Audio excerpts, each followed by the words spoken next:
Hello and welcome to Decoding Attachment Styles.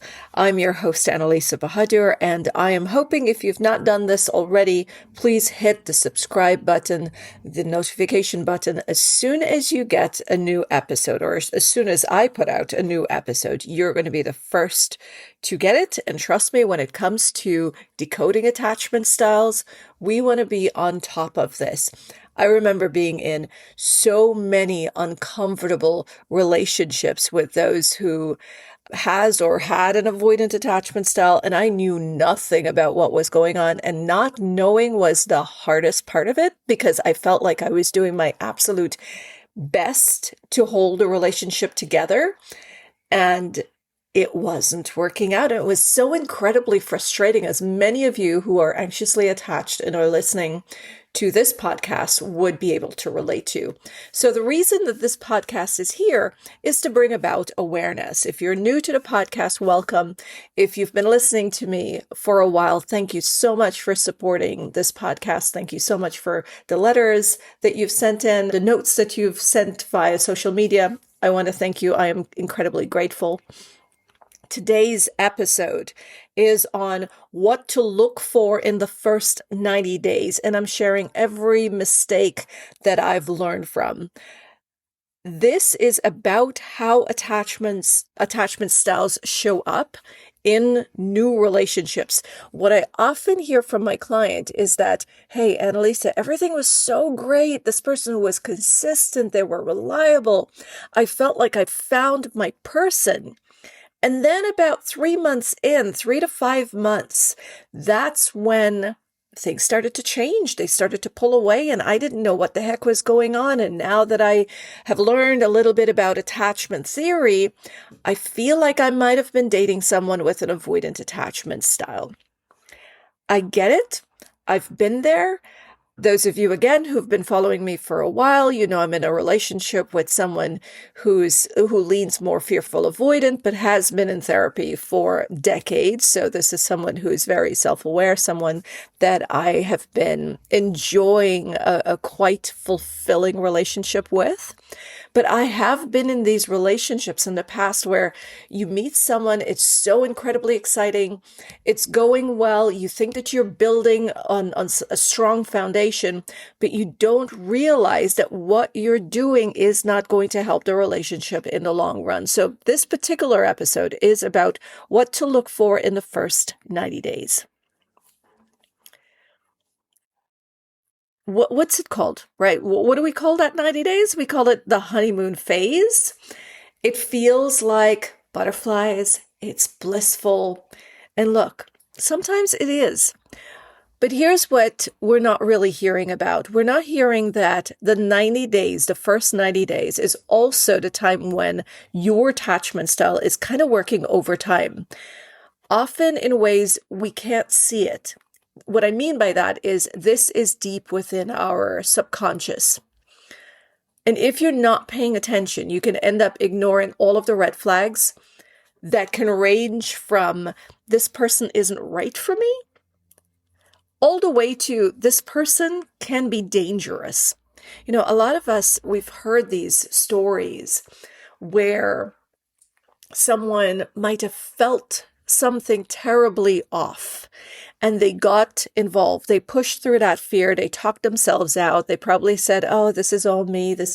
Here I go, thinking everybody's dangerous all over again. And then they get into a situation that turned out to be dangerous. A lot of people end up in abusive relationships because they've ignored that feeling. I mean, think of all the true crime documentaries where everyone says, but they seem so perfect together at first, right? So initially, when we meet someone, they're showing us their best.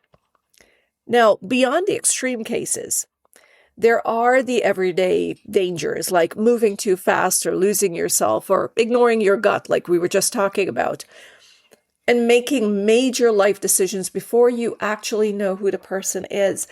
You're signing up for someone to be in your life forever, and you want to slow it down a little bit. Yes, enjoy the excitement, enjoy the butterflies, but let's just be a little careful. So today what we're doing is talking about that first 90 days and what it actually looks like through the lens of attachment theory. We're going to be debunking some of the myths that people feel secure when things are new. That's what we hear a lot about. A lot of people come in, they're like, oh, but I was secure in the beginning, and then this person triggered my anxious attachment. We're also going to be talking about some of the red flags and some green flags. That's good stuff, right?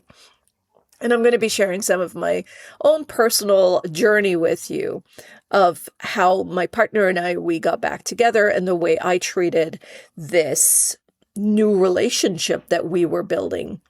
Because we were both different people. You see, when you break up and you're getting back together, during that time of the breakup, a lot happens. You no longer trust this person. You don't know if they've done any healing or any reflection. So I chose in my relationship when we went through a breakup, when we were getting back together, I chose to take things slowly, and I treated him as a new person that I was getting to know all over again, and, deciding if this is the person that I really wanted to spend the rest of my life with. So this episode, I can promise you, it's going to be protective and it is going to be empowering. It's going to share what to watch out for and how to show up differently.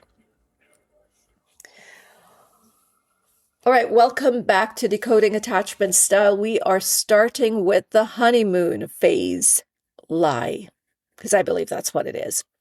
Let's start by dismantling a really, really big myth that everyone feels secure and amazing at the beginning of the relationship. And that's probably true, but let's talk about why. I'm guessing you've already heard that. The honeymoon phase, everything is perfect. You can't get enough of each other. There are no problems as yet. As if attachment styles just kind of took a vacation for the first few months and then suddenly said, whoa, here I am, I'm back. That's not how it works. Your attachment style is present from kind of day one and started to become really serious in your life by the time you get to age 4. A lot of people have asked me for references. I would say if you want to read deep stuff or the serious stuff that academics are reading on attachment theory, start with John Bowlby. He's the person who came up with this theory. Learn more about him. I don't want to jump into that right now, but your attachment style, got really cemented into your personality by age 4. So it didn't just get triggered in this relationship. It's not a thing that was, had, like I said, been on a vacation and then suddenly it just showed up in the relationship. It's been there. What the dangerous part about this is, depending on your attachment style, that honeymoon feeling might actually be activating your wounds and not soothing them. Meaning, if you are so into this honeymoon feeling, the excitement, what that is doing is activating the wound. So for an anxious attachment, the beginning of the relationship can feel really incredible. Finally, someone's paying attention to you. They're texting constantly. They want to see you all the time. They're fascinated by everything that you do. And then your nervous system is getting the validation that it's been craving. But here's what's actually happening. You're not feeling secure. You're just feeling temporarily soothed. Maybe in your past relationship, it was kind of hectic up and down. And now you feel like this person is just showing up for you exactly as you want them to do. But it's not you feeling secure. It's you being soothed.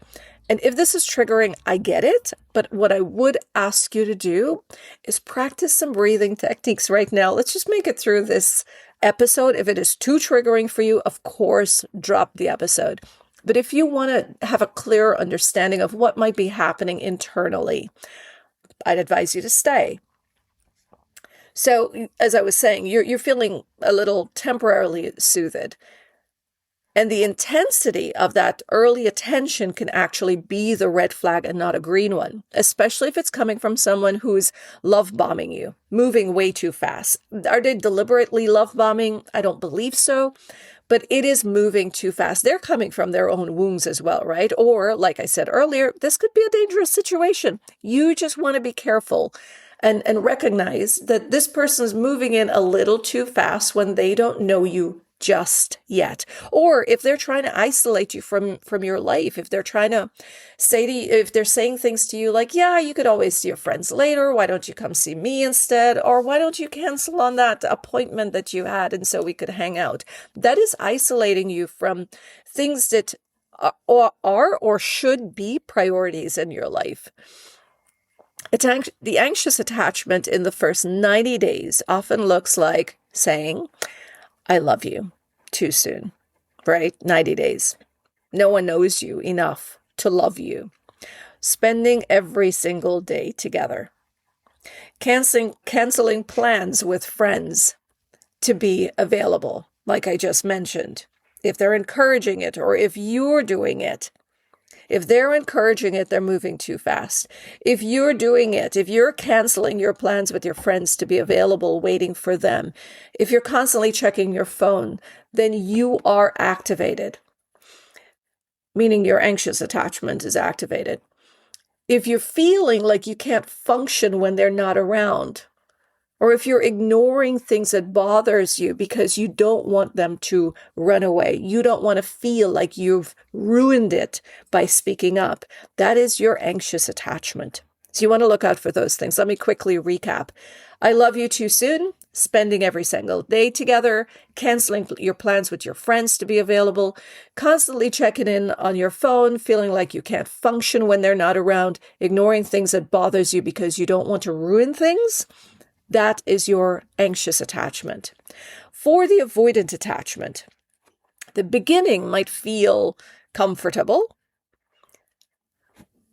or perhaps you do feel a little uncomfortable, but in a different way. You might really like this person, but the moment they start wanting more time together, or talking about the future, or using relationship language, you feel this pull to create distance. Now, I get it. You don't want people to move too fast, all right? So I'm not saying that you're wrong. I'm not saying that it is uncomfortable when someone starts to talk about moving in together or wanting more in the relationship or wanting more together time or start talking about the future and using relationship language this soon in the relationship. However, you want to watch the way your brain starts to look for ways to create distance. You don't want to move from a place of fear. Avoidant attachment in the first 90 days will look like keeping things casual, even when you're seeing each other regularly. Not introducing them to friends or family. Now, in 90 days, I understand that, but we're talking about beyond 90 days. Right, with the family and friends situation, or if you're not even thinking about it. Avoiding the labels, right? That can look more like you don't want to have the conversation about the label. You want to know what you want in this relationship by about 30 days. 90 days, it's a little too long to not know where you stand.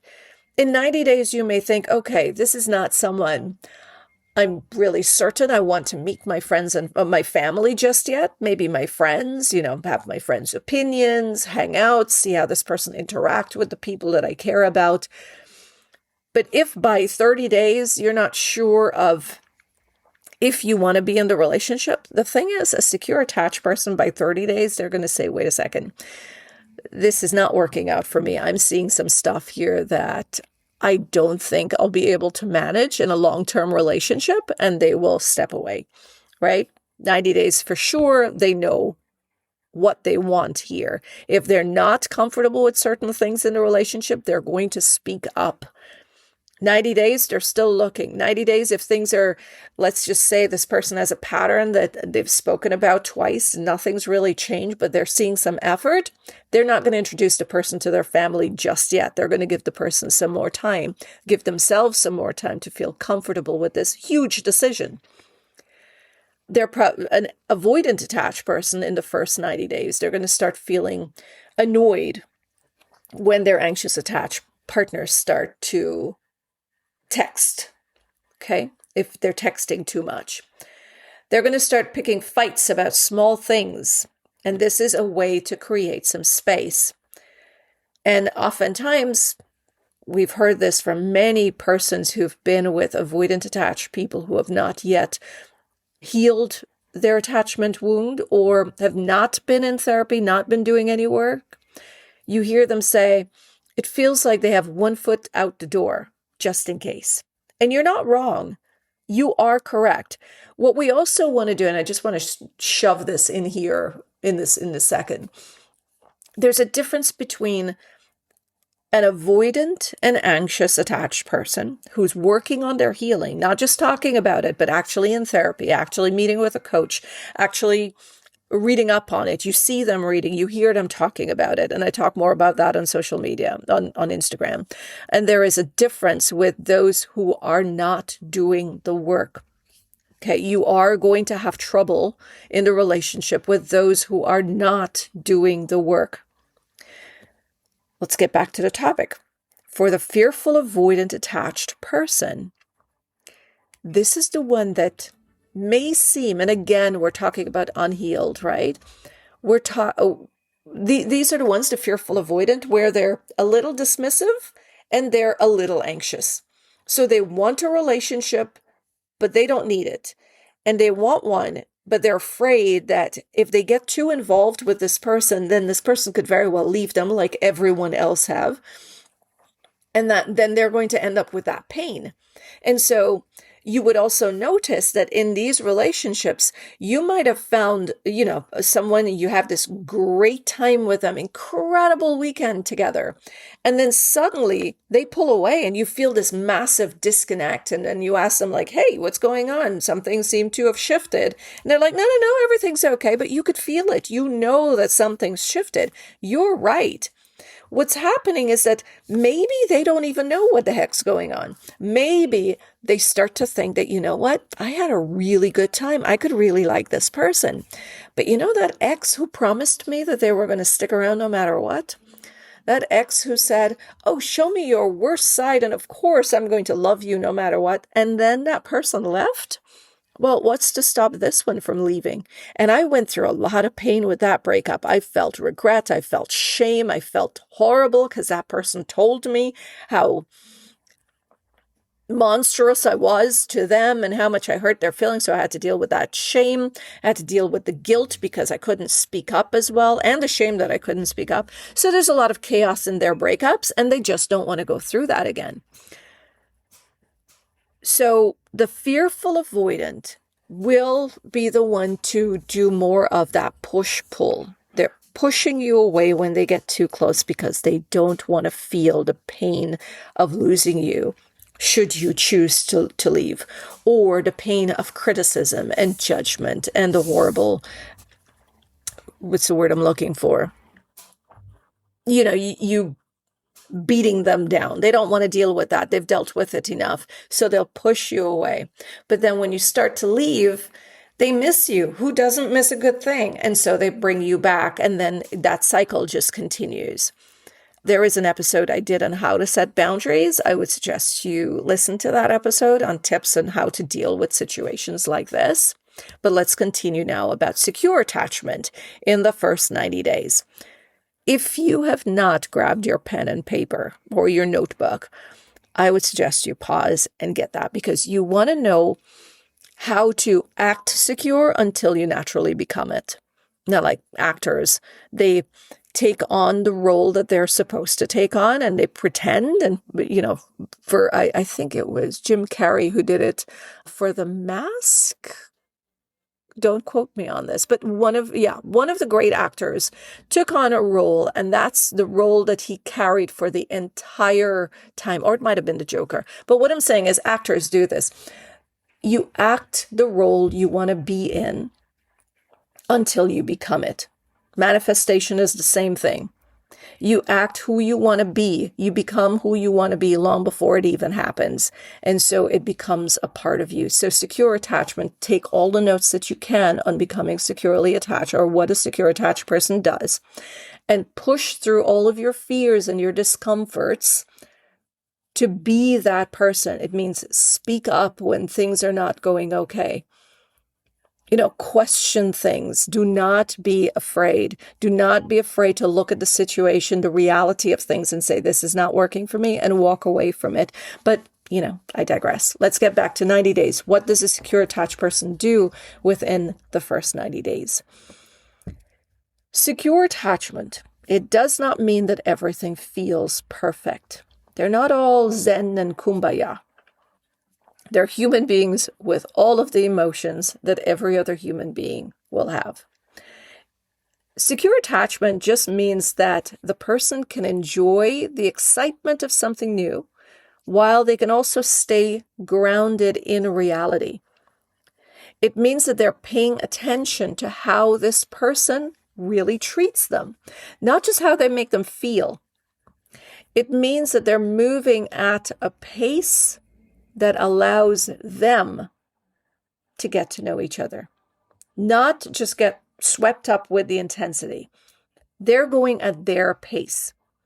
The key is that secure attached persons are willing to slow down, even when everything that you want is right here in front of you.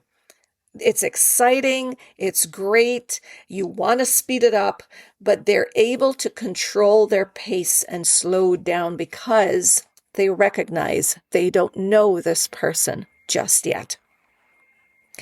Let's talk a little bit about the real dangers of moving too fast. The pace in the first 90 days, it matters. And I'm going to start with some extreme examples because I think we need to name them. We've heard about true crime stories. We've heard that Ted Bundy was really charming, and so was Chris Watts. So was every domestic abuser who seemed perfect at first. There's a reason those first few months are when abusers work the hardest to hook you. They're building trust. They're creating dependency. They're isolating you from your support system, all while being the most attentive, loving partners you've ever met. So many people are talking about narcissistic relationships that they found themselves in. And this is exactly one of the type of people who will do that. They're going to come in and be the most attentive and supportive and loving partner you've ever met. And if you fall for them too soon, and this is not blaming anyone, all right? This is not about you, the victim, being wrong. I'm saying, let's know that we also have a choice in how the relationship moves, and let's take our time. I'm just sharing why it might be important for us to slow down. Just give it 90 days. Just hold back and say, let me get to know this person. I'm not trying to create fear. I'm trying to bring about awareness. The people who, I'm going to say, fell for this kind of behavior, the sweet, loving, attentive partner, these are not people who are stupid or naive. There are many, many brilliant, well-accomplished people who get involved in relationships that are abusive.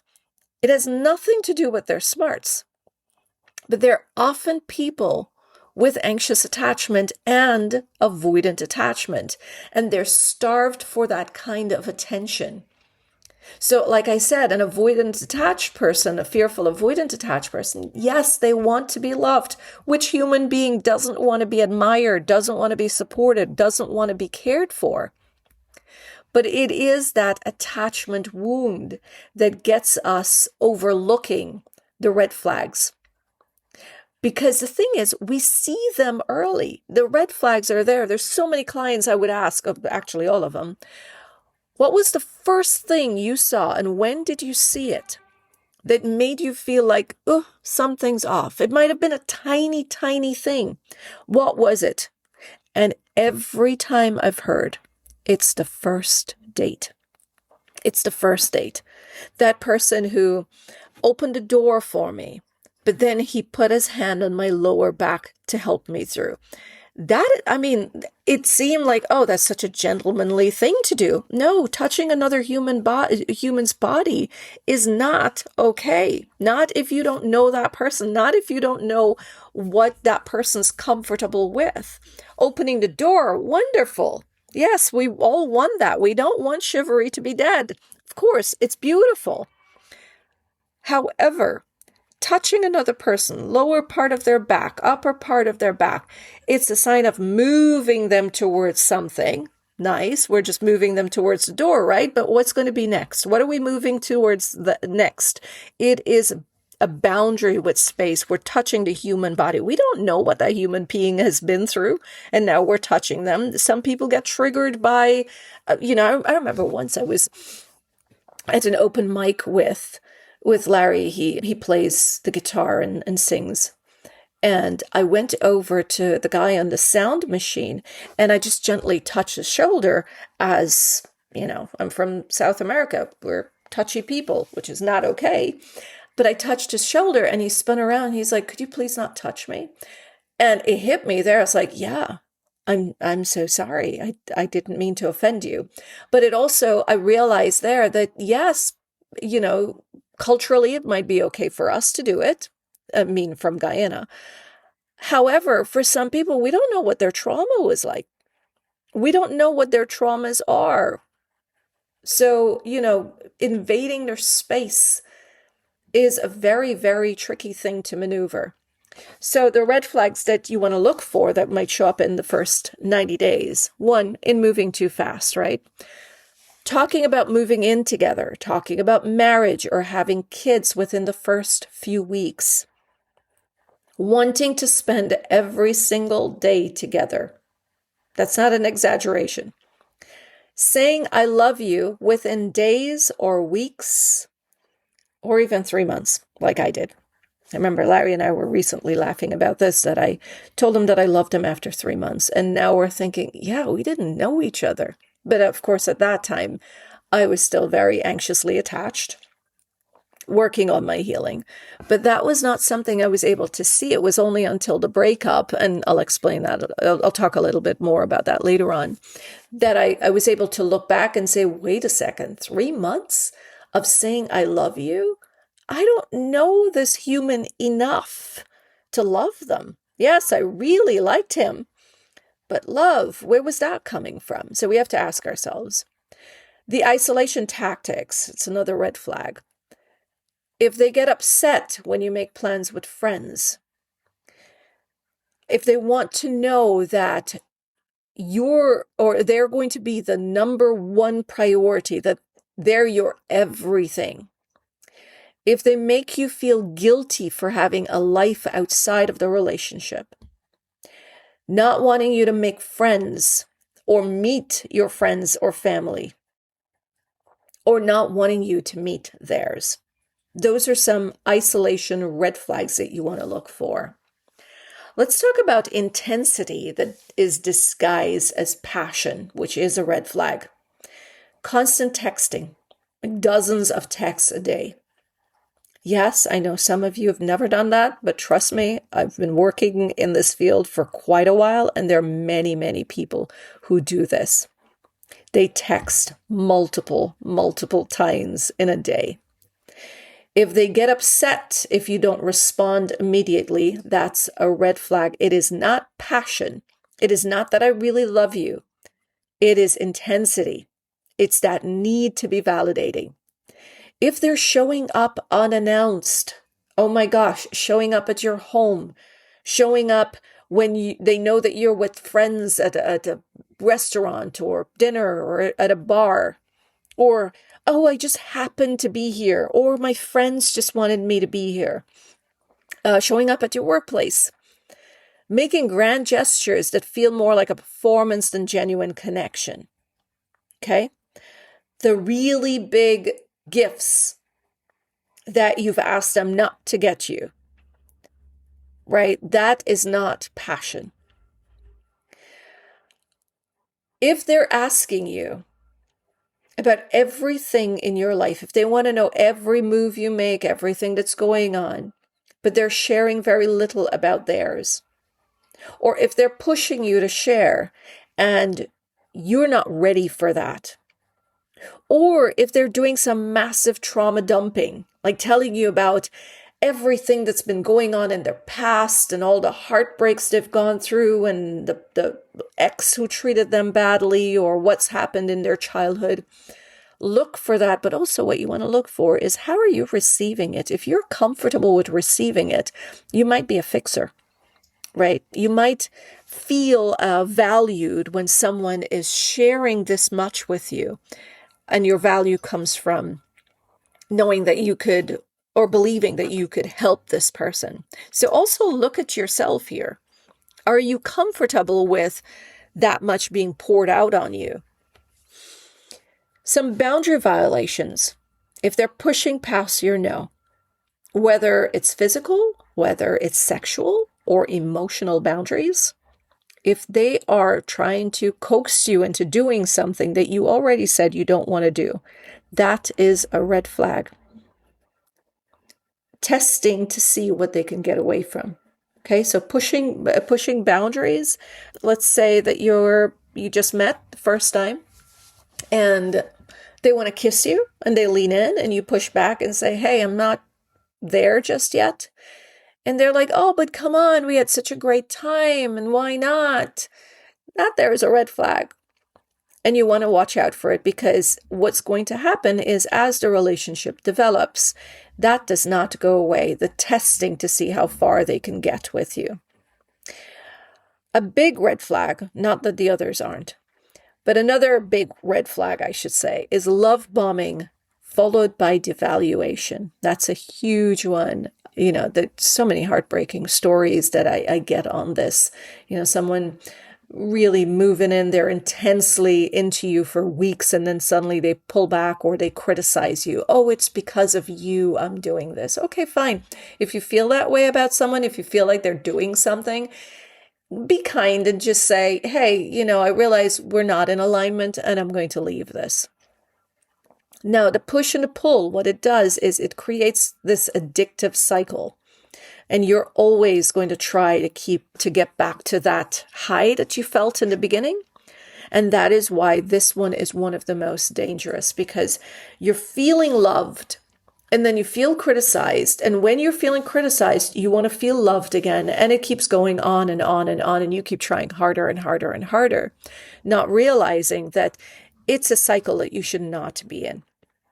Should have walked away the very first time it happened. But I get it. It is not that easy. Like I said, I've been there before. It is not easy. We have all of the awareness, the logics to this, and yet our emotions keep pulling us into it. I have a book on how to heal your attachment style. If you're interested in it, you could go on my website, annalisabahadur.com, or you could just send me an email and I'll send you the link. Now, most of the time, getting back to the topic, we're not talking about serial killers, right? Most of the times, those are not the relationships we're getting into, and let's hope we keep it that way. Most of the times, we're talking about people who are just emotionally unhealthy, or people whose attachment style is just so dysregulated that they really don't know how to do slow and steady. Here's what I want you to know and understand. The pace at which that person is going is information that you need. If someone is pushing for commitment, intensity, or to get so involved that your family and their family have already met within the first 90 days, that's telling you something about their nervous system and their ability to tolerate the uncertainty of getting to know someone. They want to move fast. They want to latch on. Okay, so what you're seeing in the first 90 days, their behavior is information for you to take, sit with, and ask yourself, can we build a healthy relationship with what I'm seeing right now? Or is this someone who's moving at a slower pace and we could actually build something? We're getting to know each other. I want to share something with you, as I've promised in the beginning. It's a little personal, because I think it it illustrates what a secure attached person would do in the first 90 days. Now, when I met Larry, I was still anxiously attached. I've been working on my healing since I was 27. I'm 45 now. And I mean actively. Like 27 was when I said, I am not going to be the victim of this nonsense anymore. I'm going to figure myself out and I am going to start to choose for myself. And like I said, easier said than done. So I started to work at 27. When I met him almost 5 years ago, I knew what was going on from his behavior, but I was still anxiously attached. So, now we talk about it like, yeah, I should have walked away then. Yeah, it shouldn't have worked, but we're really happy that it worked out. Thing is, when we broke up, and that was probably a little more than a year, 3 months, 6 months after we started dating, we broke up. When we got back together after the breakup, I made a decision that really surprised a lot of people, including my therapist. I treated it as if we were dating each other for the very first time. So like I said, we've been together before, right? We knew each other. We had a history, a really, really rich history. I mean, we've traveled a lot. We knew each other's kids, families, a really rich history. We had both done a lot of work during the time that we were apart. He's been in therapy for a number of years, decades. I've been in therapy for a number of years. I had healed by then a lot of my anxious attached patterns. It was not easy to do, but I knew where I was at and I knew what I wanted in a relationship going forward. But here's what I also knew. I also knew that we weren't the same people as we were before the breakup. A lot had changed. It was new perspective. I was hoping the same on his end. Now I know, yes, he took a lot of time to, examine our relationship, past relationships, whatever he needed to do to show up in this relationship as he does now. So I didn't rush back in. I didn't immediately bring him back into every part of my life. I didn't reintroduce him to my family and friends right away. In fact, I didn't tell anyone about him for months, even my kids. I was like, no, I'm not going to bring you back and, reintroduce you to my children who, my son loved him and was getting to know him. So I wasn't going to do that all over again unless I knew where this was going. I didn't want to be in a relationship with someone who was just going to get up and leave at any given time, even if, and I did understand his reasons for it. And I wasn't going to move in together, right? I wanted to see how things were going to play out. How was he going to show up for me and how can I show up for him? And that needed time. And there were times I struggled. My anxious attachment did not like it. I remember, laying in my bed and thinking, gosh, if we could just get back together, I really want us to get back together. Why isn't he texting? Why isn't he calling? And in that time, I also knew that while he was away from me, I trusted, and I don't talk about this often enough, I do trust that the universe is looking out for me. And I knew that there was a part of me that knew we were going to get back together, but I also knew that the universe was going to keep him away and work on him because when we came back together, I trusted that we were going to have what we have today. So I didn't like it. I didn't like being away. I didn't like that we were now seeing each other once a week or once every 2 weeks. I was used to talking to him every day after work. He would call. Now that wasn't happening. So I had to sit there and self-soothe. There was a part of me that thought, at times that, I already know him. So what am I doing? I'm wasting my time. Why not reach out? Why not initiate? But I didn't want to be that person. I didn't want to be the person that you break up with. And then I'm chasing you to be with you. By then I knew my worth. I knew what I was bringing to relationships. And I thought, no, I know who I am. And I want a person who's going to show up for me. And I felt like, he had to also see that I knew my worth and I wasn't going to chase. It wasn't a game. I just did not want to put myself in a position of begging and groveling. Why? Not when I know who I was now. At that point, it was like, oh no, I know I'm caring. I know I'm compassionate. Was I expecting too much? Did I, act passive aggressively at times? Of course, but now I'm working on that, or I've worked through that. I'm no longer that person. So I took my time. Let me walk you through exactly what was going on with me and what it looked like as I was practicing being securely attached. Why I brought him, or why I took my time to bring him back to my family and friends. When you bring someone into your inner circle, you're not just introducing them, you're integrating them into your life. And if the relationship doesn't work out, it affects everyone, not just you. I needed to be sure that this was stable enough before I brought other people into it. I needed to protect my relationships with my family and friends from any chaos. You see, what we don't realize is that when you're going through the pain of a breakup, your friends are looking at you go through this, and they've been around for all the other breakups, or they must have been around for enough heartbreak that you've gone through. And now they're seeing you as this, like, I have a really good friend, and she was looking at me and she said, "You're so beautiful and so smart. I wish you could see what I see." And you choose these people who just get up and walk away from you. And she said this in a past relationship, not the one that, the breakup that I went through here. But these were things that I had to, in my healing, I had to take into account that not only was I being inconsiderate of my own feelings by not giving relationships a time, by not giving people a chance to show me who they really were before I decide if they should be in my life. I was being inconsiderate of the feelings of my friends.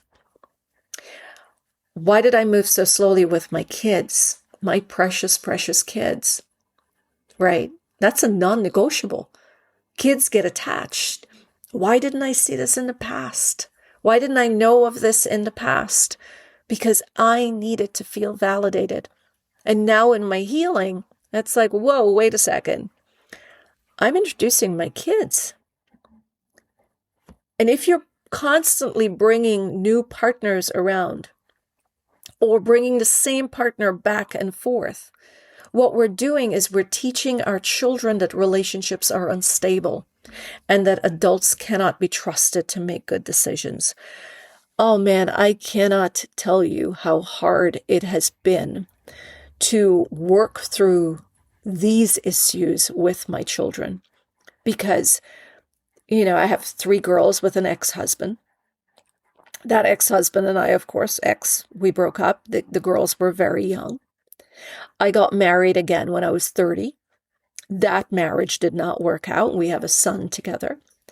And I dated someone after that marriage. And then I dated Larry. And all of these relationships, when I was going through my healing, it was like, wait a second. My kids are seeing and perhaps believing that you just can't trust humans, that you can't trust that humans will be there to stay. And, my children, they are all fearful avoidance. Well, my son leans more dismissive. Beautiful human beings. I mean, my kids are my favorite people to hang out with.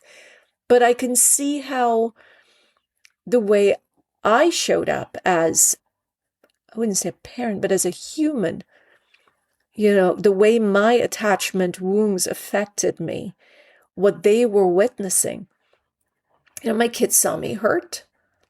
There are times, when I learned to heal more of myself, where I had to say to my kids, no, you're not the parent. I'm just a human being who's hurt, but you don't have to fix me.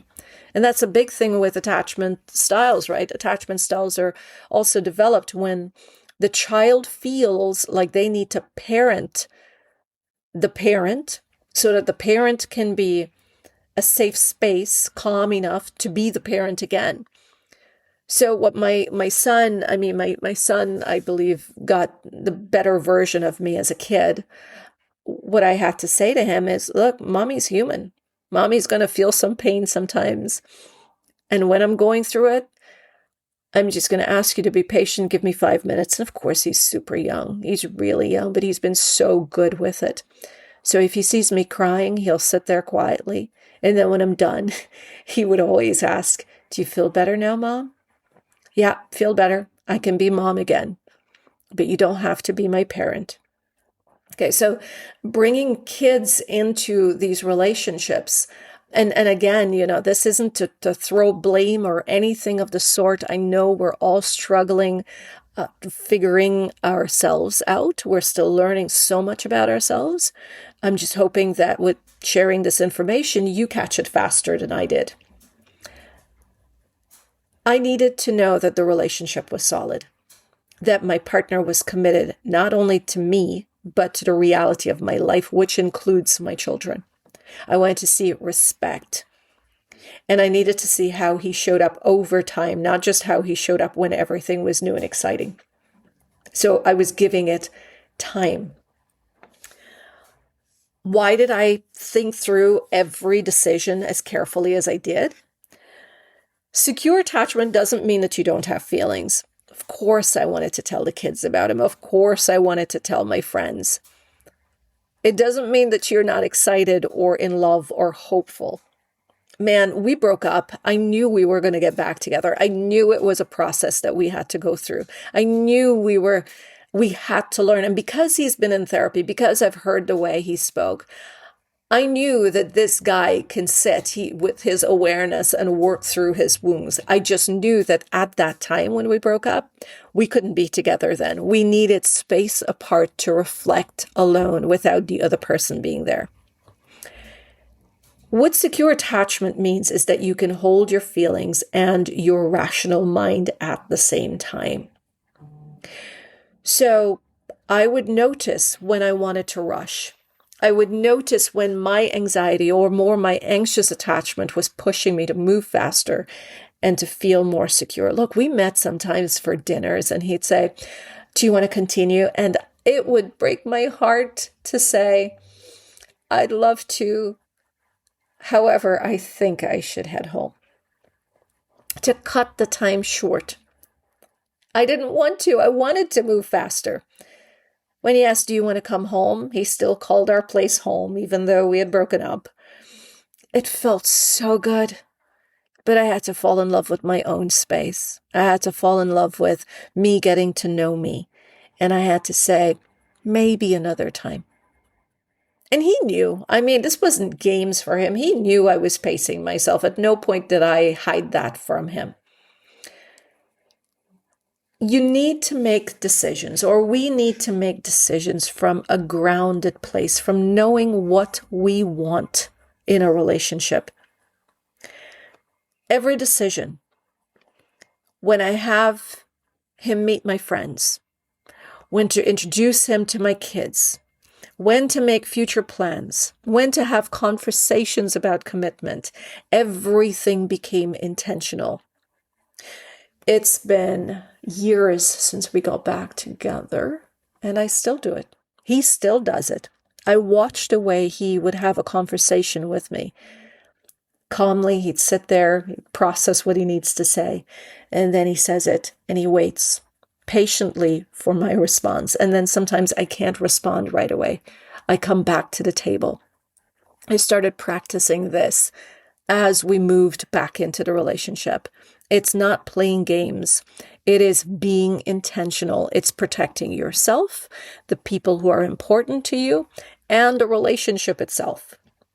What I learned that was, in taking these 90 days, and honestly, it's been much longer. I have clients who ask, when did you guys really get back together?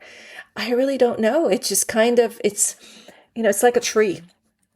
Before, what we did was, if you're in the US, you're going to understand this analogy. If you're out, I'm sure you've read the stories.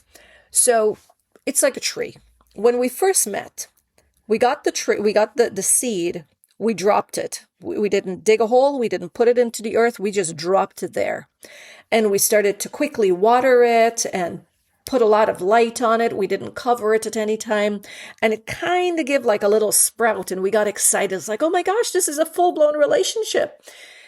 But it never got the nourishment and the actual care that it needed to grow into a tree that would bear us fruits. It died just as quickly as we tried to force it to grow. What we did when we got back together was we took our time. We dug a nice little comfortable hole. We put the seed in there. We watered it a little bit every day. We waited to see that shoot. We got excited, and the shoot looked like a little move forward in the relationship. Maybe it was me telling the therapist that, I've started talking to him like 2 weeks ago, 3 weeks ago. And then I told him, and he felt, okay, she's a little more invested. And I'm feeling a little more invested. That's the little shoot. We celebrated it. We both got excited about it. We continued to look at it, take care of it. We didn't flood it with water. We covered it sometimes if we felt like the sunlight was too much, right? That means we pulled back and we processed how we felt and came back. We gave it time to grow. Then we saw another leaf and a branch and another branch, and it started to grow. And then it started to give fruit. So we can't say exactly when the relationship really started. It just happened over a period of time. And now we're going through the different seasons, and we embrace the seasons differently because we've learned about the tree over the last 5 years. I never got this before. When people say that the best relationships are built on very strong foundations, this is what they mean. It means you need time to get to know each other. We got to watch the way we handled conflicts so much differently than it did back then. And I think one of the greatest things that I experience in this relationship now, and I believe he feels the same way, when there is something uncomfortable and we talk about it, there isn't that feeling that this is done. We don't, let our minds, it doesn't even, for me, it doesn't even go there that this person's going to leave or the relationship's over. I can't handle this. It's just a calm conversation that ends with some sort of direction where we both still feel safe. We can both speak up when we're not happy about something. We both check in with each other. And that's been one of the most beautiful things that came out of giving each other and the relationship time to grow and come back together. So I'm sharing this. I hope it's going to help someone because, gosh, nothing feels better than being in a relationship where you don't have to worry that the person is just going to up and leave or, being in that feeling like the ground under you is so shaky or if it's not shaky, then you're walking on eggshells. So I really hope that helps. Let's talk a little bit about some of the green flags versus the red flags. Green flags is that they can tolerate uncertainty. You're okay with not knowing exactly where this is going yet. They're not pushing for any labels or commitments before you've had time to actually know each other. One of the things that I did in the relationship is, I removed all the labels from my mind. He wasn't my boyfriend. He wasn't my ex. He wasn't my partner. That's labels that I used to introduce him. But I know he's my person. I don't have to shout that. I just use it for understanding, for clarity. In my mind, this is a human being that I love dearly. That's the only label that I use. And if it's needed, of course I use it. I introduce him as my partner to everyone. So, a person who can say things like, I'm really enjoying getting to know you without needing to immediately define you is what you're looking for. In our relationship, it's, in my perspective of it, this is a human being I absolutely love who is my other person. He is my person, right? You get to choose what works for you. A green flag is that they respect your pace, even if you want or especially if you want to take things slow. They don't try to convince you otherwise. All right, they're not pushing your boundaries. If you're not ready for something like meeting parents or spending the weekend together, saying, I love you, they're going to respect that without making you feel bad about it. They're not going to guilt trip you into it. Another green flag is they maintain their own life. They still have their own friends. They still hang out with their friends. They have hobbies that separate from yours. They're not trying to incorporate you into everything. They don't drop everything to be with you 24/7. And they encourage you to do the same thing. They're excited when you say, hey, I'm going to hang out with your friends, instead of, oh, why can't I come along with you? They could say, have a great time. And don't call you while you're there or check up. Hey, how's it going? I hope you're having fun. They can really just respect your alone time. And if they do that, feel free, have a conversation. Say, hey, when I'm with my friends, I'd really appreciate some alone time with them. Do you mind? I'll check in with you when I can. Okay. Green flag, consistency. That's a big, big one.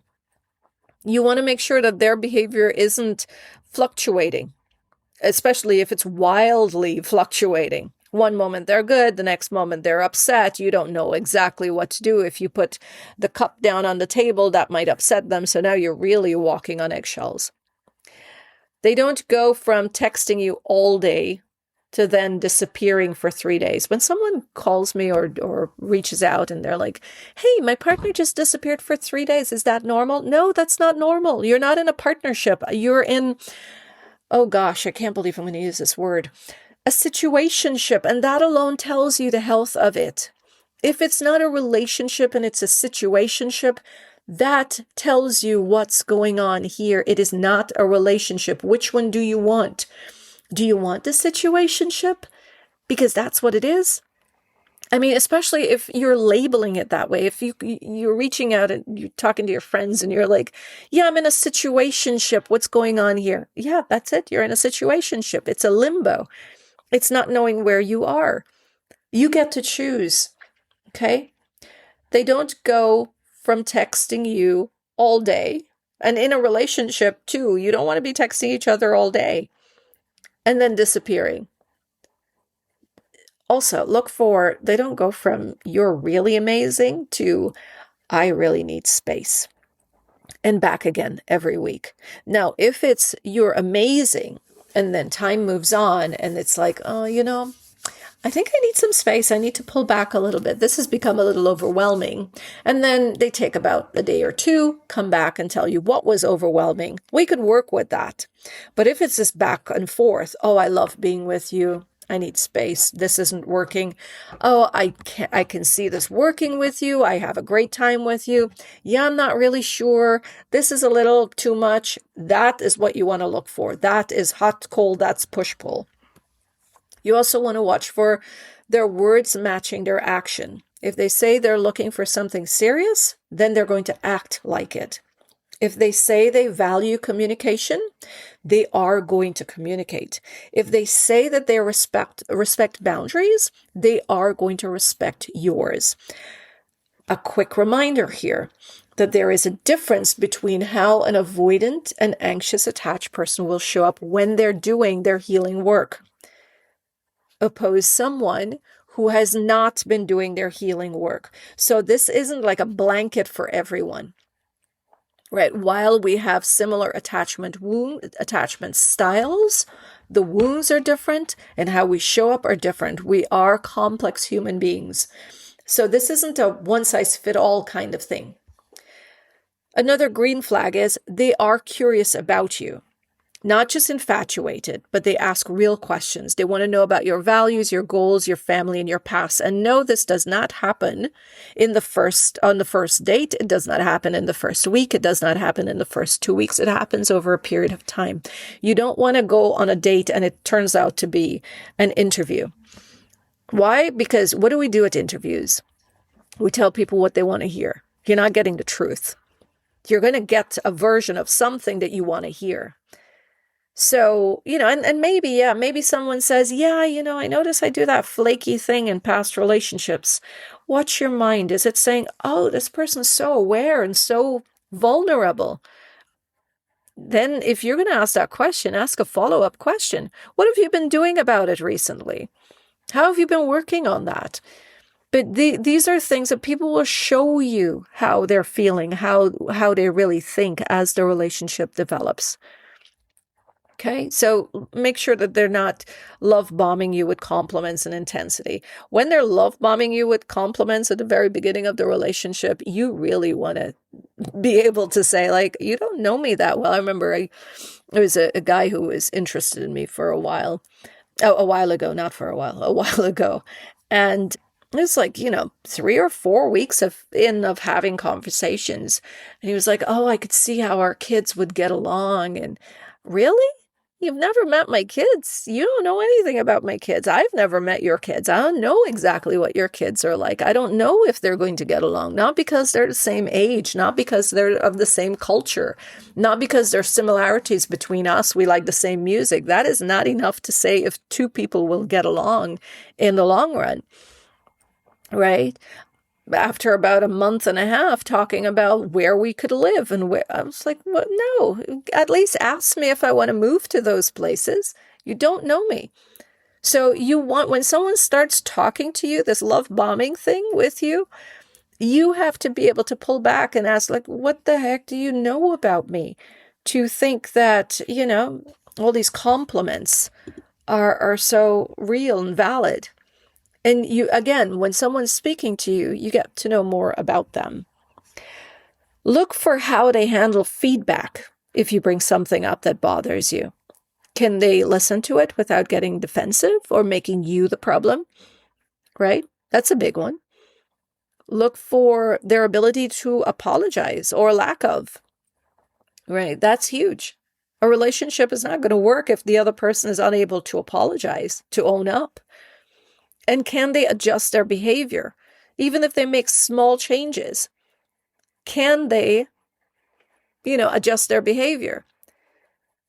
Are they introducing you to their life gradually? Another green flag you want to look for. They're not hiding you, but they're also not parading you around everyone. So posting about you on social media, big thing for people? Sure, once in a while, no big deal, right? Posting too much? What is it you want people to see here? What are you hiding from? Why is it so much? Right? I remember when Larry and I first started dating, I posted a lot about him. Now I could look at this like, yeah, I wanted to validate myself that I finally found this person I thought was my match. Being securely attached, we don't post I'm not even sure if I follow him on Instagram, but we don't post much about,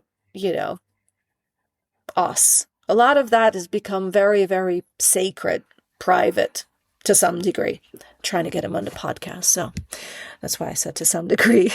But yeah, look at how people are showing up and ask what's happening in their internal world.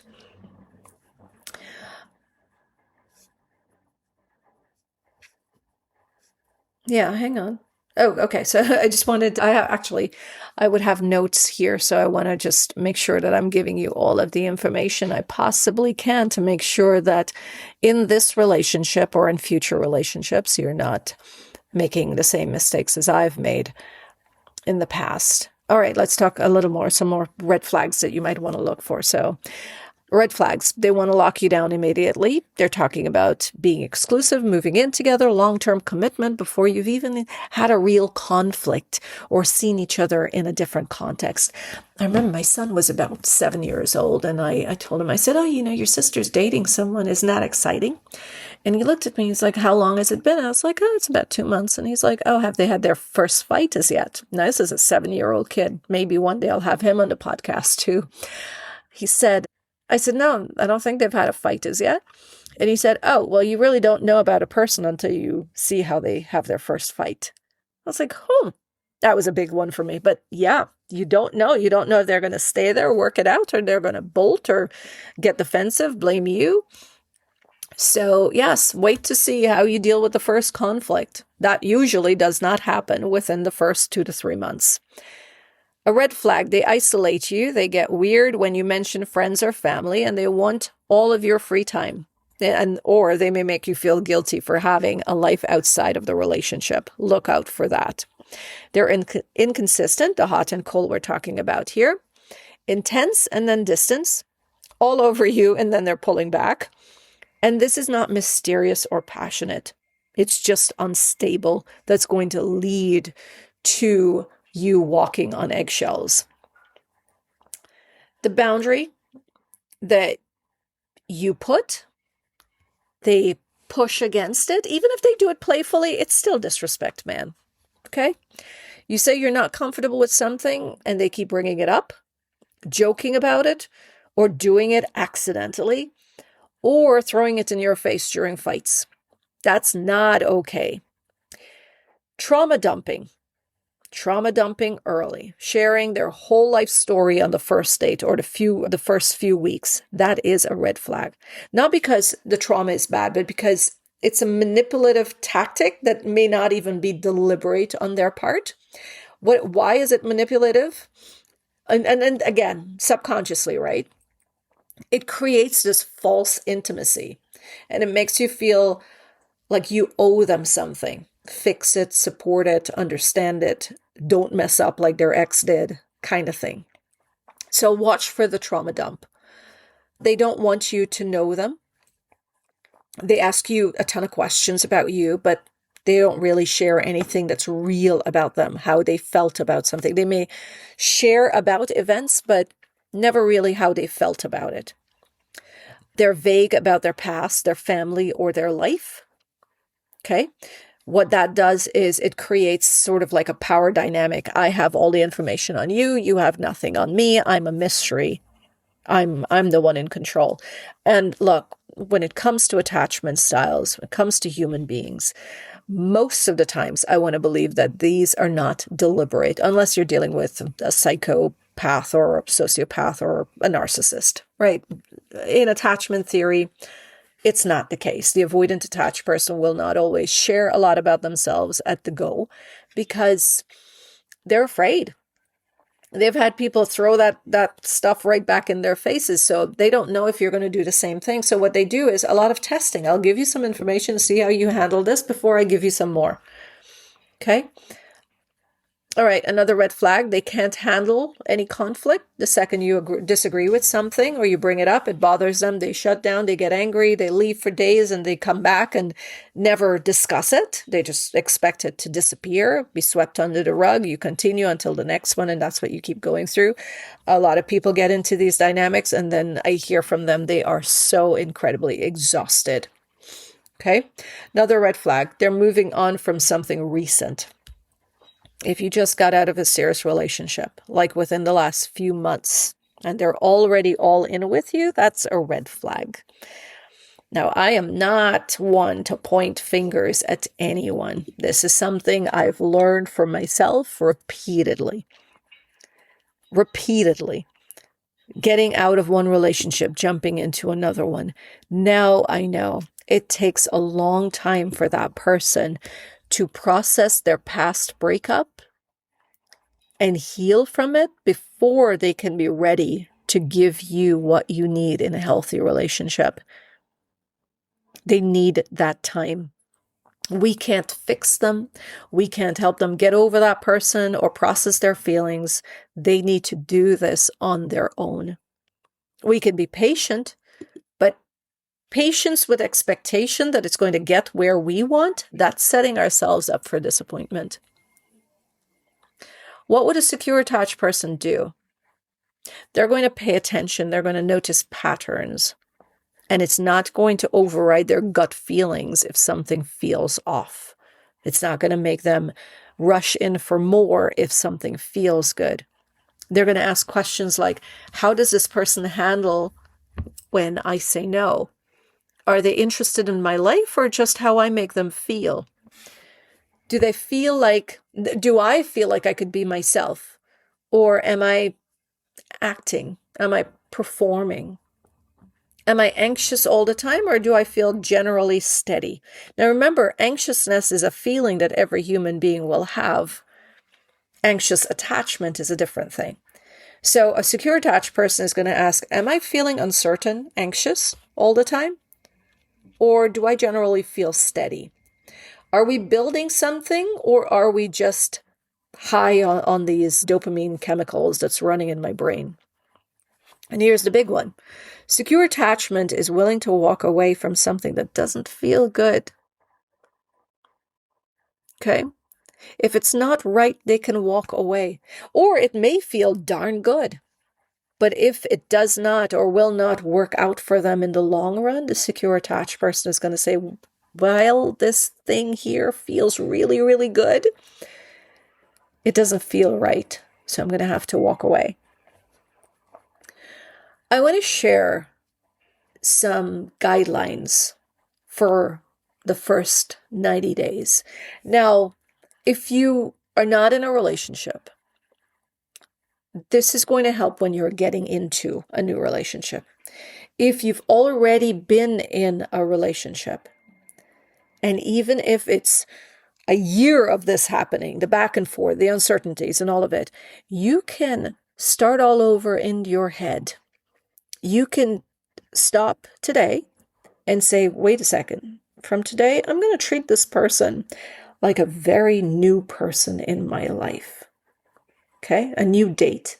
Now, yeah, your activities, you might still be hanging out, making plans and stuff like that. Sure, but watch them.